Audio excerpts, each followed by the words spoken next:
ক্ষমতায় আসার পর ডাক্তার মোহাম্মদ ইউনূসের নেতৃত্বে গঠিত অন্তর্বর্তী সরকার বেশ কিছু কঠিন পরিস্থিতির মুখোমুখি হয়। তখন দেশে রাজনৈতিক টানাপোড়েন চলছিল। এমন অবস্থায় তারা দায়িত্ব নিয়ে পরিস্থিতি সামাল দেওয়ার চেষ্টা করে। অনেকেই তাদের সমালোচনা করেন, আবার কিছু সিদ্ধান্তের জন্য প্রশংসাও করছেন। জুলাইয়ের গণ আন্দোলনের পর এই সরকার গঠিত হয়। মানুষ তখন খোলামেলাভাবে তাদের মতামত দিতে পেরেছে।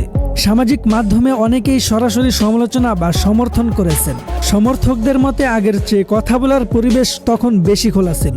5 আগস্টের পর নেতৃত্ব নিয়ে আলোচনা শুরু হলে ডক্টর ইউনূসকে আন্তর্জাতিকভাবে গণযোগ্যে একজন ব্যক্তি হিসেবে সামনে আনা হয়। তার নেতৃত্বে সরকার গঠনের পর দ্রুত অনেক দেশ সমর্থন জানায়। ফলে আন্তর্জাতিকভাবে সরকার স্বীকৃতি পায়। সরকার ন্যায় বিচার নিশ্চিত করার কথা জানায়। আগের সময়ের বিভিন্ন অভিযোগ খতিয়ে দেখার উদ্যোগ নেওয়া হয়। আয়নাঘর ও গোপন নাটক কেন্দ্র নিয়ে বিষয়গুলো সামনে এলে ব্যাপক আলোচনা শুরু হয়। সবচেয়ে বেশি আলোচিত সিদ্ধান্ত ছিল সংবিধান সংস্কারের জন্য গণভোটের প্রস্তাব। এতে বলা হয় জনগণের সরাসরি মতামতের ভিত্তিতে সিদ্ধান্ত নেওয়া হবে। সব মিলিয়ে সমালোচনা থাকলেও অনেকেই এই সময়টাকে পরিবর্তন ও সংস্কারের একটি গুরুত্বপূর্ণ অধ্যায় হিসাবে দেখেন।